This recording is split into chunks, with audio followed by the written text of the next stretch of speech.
हाँ जी, आज हमने करनी है प्रोडक्शन थ्योरी चैप्टर 5। तो सबसे पहले प्रोडक्शन होता क्या है, प्रोडक्शन फंक्शन क्या है। प्रोडक्शन फंक्शन क्या है?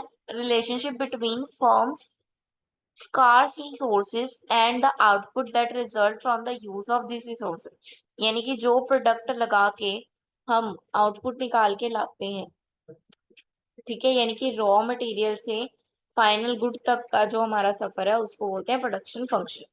ठीक है, रॉ मटेरियल से फाइनल गुड बनाने तक का जो हमारा फंक्शन है उसको बोलेंगे production function.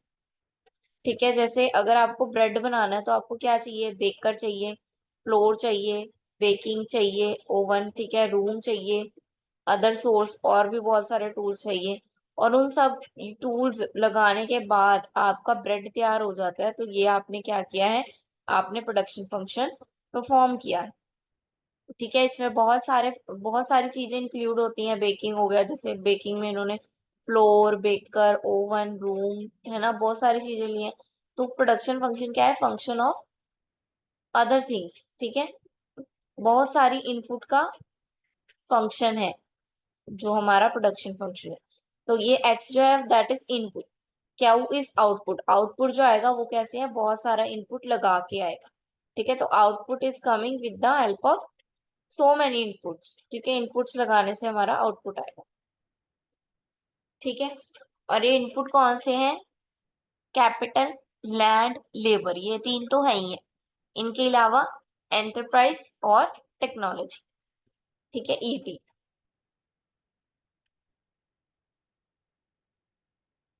Production function with one variable input, यानी कि वन वेरिएबल इनपुट का मतलब हुआ एक वेरिएबल है जो चेंज हो सकता है और एक वेरिएबल है जो फिक्स ही रहेगा, उसको चेंज नहीं कर सकते। वन वेरिएबल इनपुट यानी कि एक ही वेरिएबल के इनपुट के साथ हम चल रहे हैं। Like capital output is equal to function of land and capital. उसने दो बोला। लैंड जो है that is your variable input. ठीक है, that is variable. Capital is fixed. के ऊपर लाइन लगी हुई है ना, it means capital is fixed. Capital constant है, इतनी ही रहेगी, कैपिटल नहीं बढ़ा सकते हो आप। तो आपने लेबर को ही बढ़ा के या कम करके अपने आउटपुट में फर्क लेके आना। ठीक है, ज्यादा वर्कर चाहिए तो ज्यादा वर्कर लगा लो। ठीक है, आउटपुट ज्यादा लेके आओ। ठीक है, वो डिपेंड करता है। स्किल्ड वर्कर अगर दो हैं वो ही काफी है। ठीक है, और अनस्किल्ड चाहे आप 5 लगा लो चाहे 10 लगा लो, फर्क नहीं पड़ता। ठीक है, तो जितने वर्कर्स या जितने आप लेबर को आप चेंज कर करके लगा रहे हो, जैसे ये देखो एवरेज प्रोडक्ट, प्रोडक्ट कितना है? टोटल प्रोडक्ट भी जीरो है, लेबर भी जीरो है। एक लेबर लगाया तो हमारे पास टोटल प्रोडक्ट आया 10, एवरेज भी आया 10, मार्जिनल भी आया 10। पहले पे सेम सबका इक्वल आता है। फिर हमने दो वर्कर लगाए, दो वर्कर लगाने से हमें प्रोडक्शन मिली 28 यूनिट। और एवरेज क्या बन गई? दोनों को टोटल करके 2 से डिवाइड, दैट इज 14। ठीक है, फिर इन दोनों का गैप, इन दोनों का टोटल प्रोडक्शन का 10 और 28 का, तो वो आ गई हमारी मार्जिनल, दैट इज 18। ठीक है, ऐसे करके देखो लेबर बढ़ा रहे हैं। इनपुट क्या है हमारी? लेबर, लेबर को बढ़ा रहे हैं। लेबर बढ़ने से लेबर हुई 8, तो हमारी प्रोडक्शन भी क्या हो गई? बढ़ गई, दैट इज 92। एक पे कितना था? 10, और 8 पे कितना है? 92। एवरेज प्रोडक्शन कैसे निकलती है? Total production divide by L, यानी कि labour. Total production divide by labour यानी कि इनपुट। ठीक है, और मार्जिनल कैसे लिखती है? दोनों का चेंज।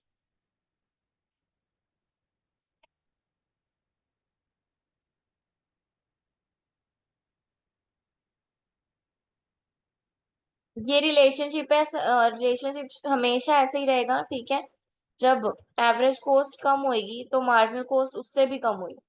ठीक है, एवरेज कॉस्ट कम है ना, ये देखो एवरेज कॉस्ट नीचे की ओर है, मार्जिनल कॉस्ट उससे भी नीचे है। ठीक है, फिर एवरेज कॉस्ट बढ़नी शुरू होगी, बढ़ी एवरेज कॉस्ट, मार्जिनल कॉस्ट उससे भी ज्यादा बढ़ गई। ठीक है, यानी कि एवरेज कॉस्ट से ज्यादा ही मार्जिनल कॉस्ट इफेक्ट करती है। एवरेज कॉस्ट कम थी, मार्जिनल कॉस्ट उससे कम थी। एवरेज कॉस्ट थोड़ी सी बढ़ी, मार्जिनल कॉस्ट एवरेज कॉस्ट से और बढ़ गई। फिर एवरेज कॉस्ट नीचे आना शुरू हुई, थोड़ी थोड़ी थोड़ी थोड़ी। मार्जिनल, सॉरी, और मार्जिनल कॉस्ट सीधा ही नीचे आ गई। ठीक है, जीरो से भी नीचे आ जाती है, माइनस पे आ जाती है मार्जिन। ठीक है, मार्जिनल कॉस्ट माइनस पे होती है लेकिन एवरेज कॉस्ट माइनस में नहीं जाती। लॉ ऑफ वेरिएबल प्रोपोर्शन,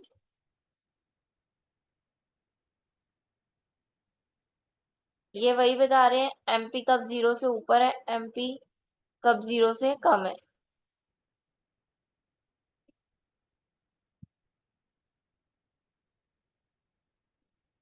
तो ये पढ़ा, ये जो आपने पढ़ा ये वाला, यही वाले स्ट्रक्चर को उन्होंने यहाँ पे सारा एक्सप्लेन किया हुआ।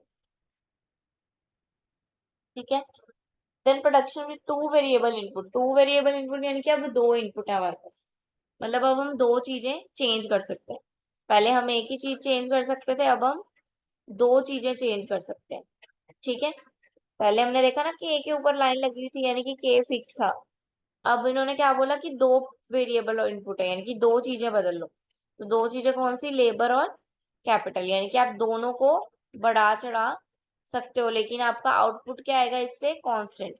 अब आउटपुट कांस्टेंट है, आउटपुट सेम ही आएगा हर बार। ठीक है, आउटपुट जो है हर बार में सेम ही आने वाला है।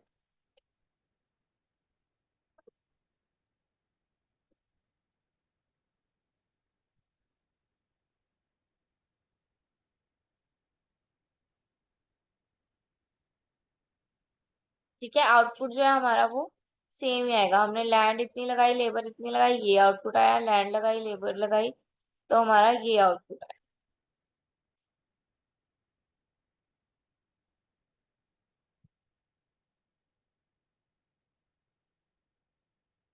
ये देखो, ये और ये क्या होंगे, ज्यादा फर्क नहीं डालेंगे, इसको बोलते हैं इसोकेट। IQ1, IQ2, IQ3, यही वाली, ये जो बनी हुई है ये इसोकेंट वन टू और थ्री।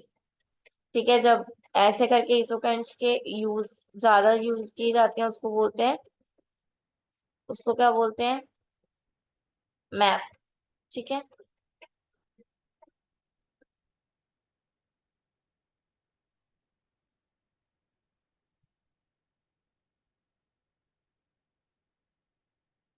इसके डिफरेंट डिफरेंट टाइप है इसोकेंट्स की, ये एल शेप हो गई। ठीक है, एल शेप इसोकेंट, ये क्या हो गई, ये भी एक काइंड है इकोनॉमिक मार्जिन, ये भी एक काइंड है इकोनॉमी रीजन का। ठीक है, तीन काइंड आ गई। ज्यादातर जो है एल काइंड ही चलती है इसोकेंट की, ये वाली। ठीक है,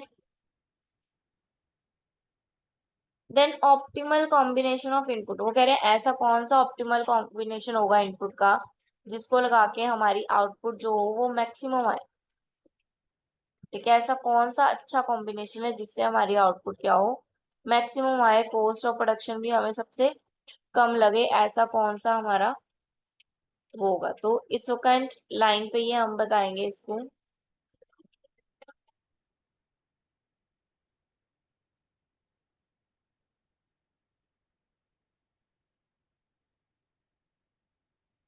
के यानी कि कैपिटल, एल यानी कि लेबर।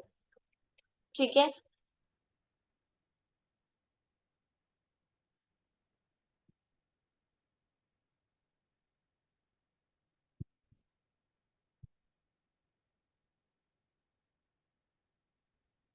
ठीक है, पी यानी कि परचेज लेबर, के यानी कि परचेज कैपिटल, यानी कि कितना और हमें परचेज करना पड़ेगा कि हम कहाँ पे पहुंच जाएं, अपने एजुकेट रिजल्ट पे पहुंच जाएं, मैक्सिमम रिजल्ट पे पहुंच जाएं। ठीक है, अब क्लॉथ और फूड ले रहे हैं, दो चीजें ले रहे हैं ये। If only capital is purchase then the maximum amount that could be bought is by the point A. ठीक है, ए पॉइंट ये यहाँ पे, अगर हम सारी की सारी क्या कर देते हैं, सिर्फ क्या बढ़ा देते हैं, क्या बढ़ा देते हैं, कैपिटल बढ़ा देते हैं, ये कैपिटल की लाइन है, सारी की सारी कैपिटल बढ़ा देते हैं, और जो जो लेबर है वो जीरो ही रहने देते हैं, तो क्या होगा। ठीक है, और अगर हम सिर्फ लेबर बढ़ा देते हैं, ये वाली लाइन, और कैपिटल जीरो रहने देते हैं, ये बी पॉइंट, तो क्या होगा? ठीक है। देन ए बी को हमने ज्वाइन किया, हमारे पास बनी एक स्ट्रेट लाइन। तो वो जो स्ट्रेट लाइन बनी है वो रिप्रेजेंट करती है कि इस लाइन पे आने वाली कोई भी चीज वो क्या होगी, हमें ऑप्टिमम रिजल्ट देगी। क्या करेगी? हमें ऑप्टिमम रिजल्ट देगी।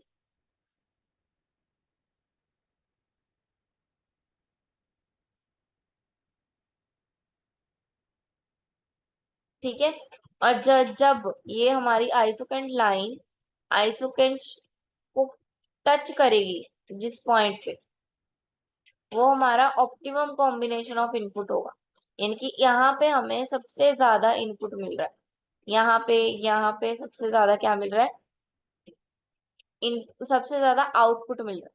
ठीक है, सबसे ज्यादा इस पॉइंट पे हमें आउटपुट मिल रहा है, जहाँ पे आइसोकेंट कर्व और स्ट्रेट लाइन जो है वो क्या होंगे? ज्वाइन होंगे, इकट्ठे होंगे, कट होंगे। देन रिटर्न टू स्केल हमने पढ़ लिया अभी कि रिटर्न टू स्केल किसकी वजह से होता है? अदर फैक्टर्स की वजह से। तो अदर फैक्टर्स की वजह से अगर, तो ये देखो, ये डिफरेंस क्या है? ज्यादा, ये है इंक्रीजिंग रिटर्न टू स्केल। ये डिफरेंस क्या है? बराबर, तो कांस्टेंट रिटर्न टू स्केल। ये डिफरेंस नीचे की तरफ ज्यादा है, यानी कि डिक्रीजिंग रिटर्न टू स्केल। ठीक है, क्लियर है? समझ में आ गया? Is this chapter clear to all? Easy था चैप्टर, तो कोई मुश्किल नहीं है।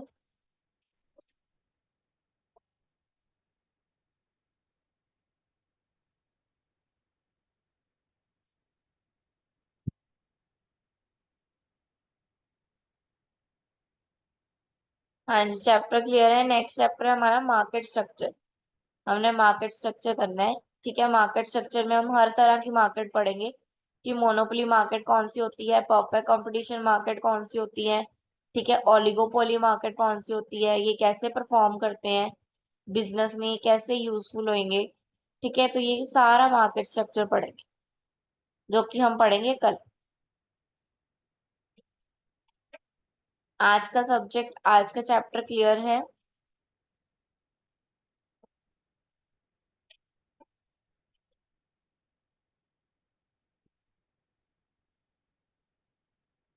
Okay, very good Pallavi. किसी को कुछ पूछना है किसी पॉइंट पे तो अभी पूछ सकते हो।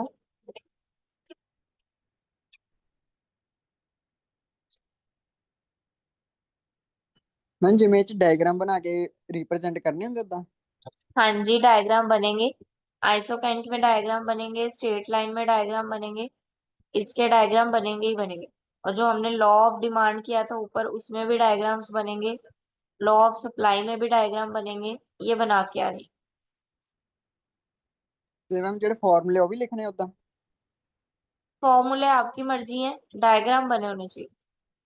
डायग्राम वो खुद बोल देते हैं कि प्रेजेंट, जैसे मान लो हम कह रहे हैं law of demand, explain law of demand with diagram, उन्होंने खुद ही ऐसे लिख दिया। फिर क्या करोगे? फिर तो लिखना ही पड़ेगा, डायग्राम बनाना ही पड़ेगा। तो डायग्राम आप अच्छे से पढ़ के जाना, डायग्राम आता है, मतलब ऐसा लिखा होता आता है कि विद डायग्राम, तो फिर वो आपको बनाना ही पड़ेगा। ठीक है, तो फॉर्मूले आपके पास चॉइस है। जैसे तो छोटे छोटे हैं वो तो कर ही सकते हो, जैसे आप टू वेरिएबल पढ़ा, वन वेरिएबल पढ़ा, उसका तो इजी था, फंक्शन ऑफ के और एल ही लिखना था सिर्फ। ठीक है, तो वो तो आप लिख सकते हो। जो मुश्किल है वो चाहे मत करो। प्रैक्टिकल क्वेश्चन है क्या थे मैम। प्रैक्टिकल आई गेस तो नहीं आएगा इसमें, इसमें तो नहीं आता प्रैक्टिकल। इसमें थ्योरी होती है, इसमें प्रैक्टिकल जो है वो डायग्राम्स ही है कि आपको ये डायग्राम्स अच्छे से बनाने हैं।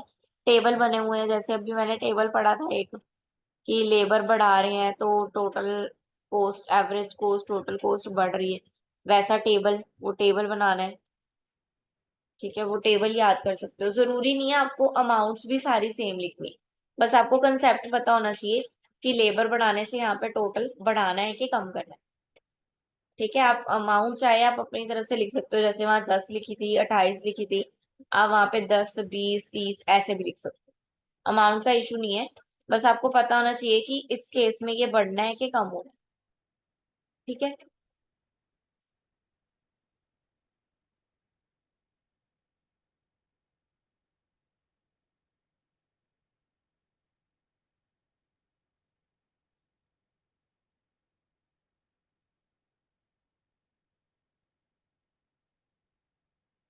ठीक है, क्लियर है आज का सब्जेक्ट।